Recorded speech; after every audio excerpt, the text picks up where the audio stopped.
In this video, we'll define what is an absolute value.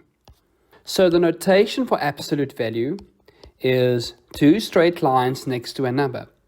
For example, we have the absolute value of -3, and that absolute value is 3. So an absolute value is rewriting whatever is in these straight brackets as positive real values. So it always results in positive values and values that are real. And let me explain why. Consider that we have a line on the xy axis, and that line is y equals to -x.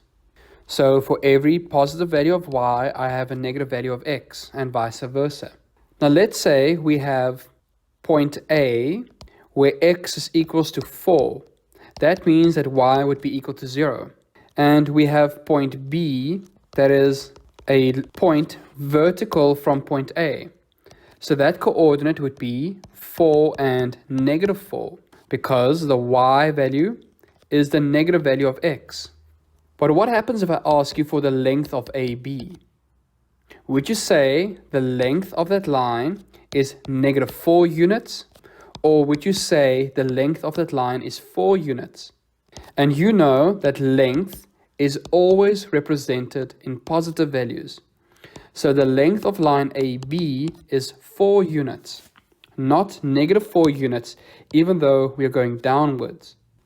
So we notice that this distance is actually 4 units downward, but the length would be equal to 4, and that's an absolute value. So that's one of the purposes of absolute values, to describe length. But let's take an example from science. So in science, we have two concepts that are quite similar, and that is speed and velocity. Now loosely, speed tells us how fast an object is traveling, and velocity tells us how fast and in what direction we are traveling.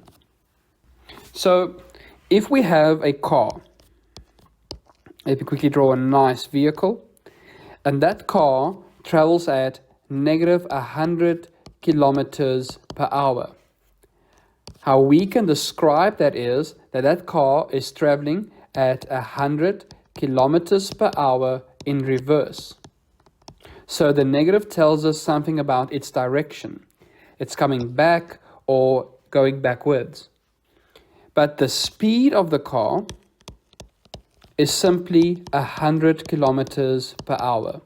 So speed, in this example, is an absolute value. So the speed is the absolute value of -100, which is equals to 100. So let us look at two formal definitions of absolute values.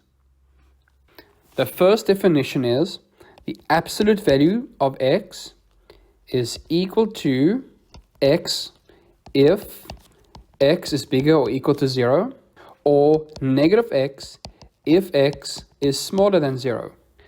What it means, in our first case, the absolute value of 4 is equal to 4, because 4 is bigger or equal to 0. And the absolute value of -6 is equal to 6. So the x value now is -6. But when it's smaller than 0, we take -6, which leads to +6. So the absolute value is a positive real number for these two cases. In another definition, we can say that the absolute value of x is equal to the square root of x squared. For example, if we take the absolute value of 4, we can say that is equals to the square root of 4 squared, which is simply the square root of 16, which is 4. And if we want to take the absolute value of -6, we can say that's the square root of -6 squared, which leads to the square root of 36, which is simply 6. So again, it results in positive values even if we have negative values in our original expression. So there we have it. Absolute values are a way of rewriting numbers as positive real numbers, whether or not they are positive or negative.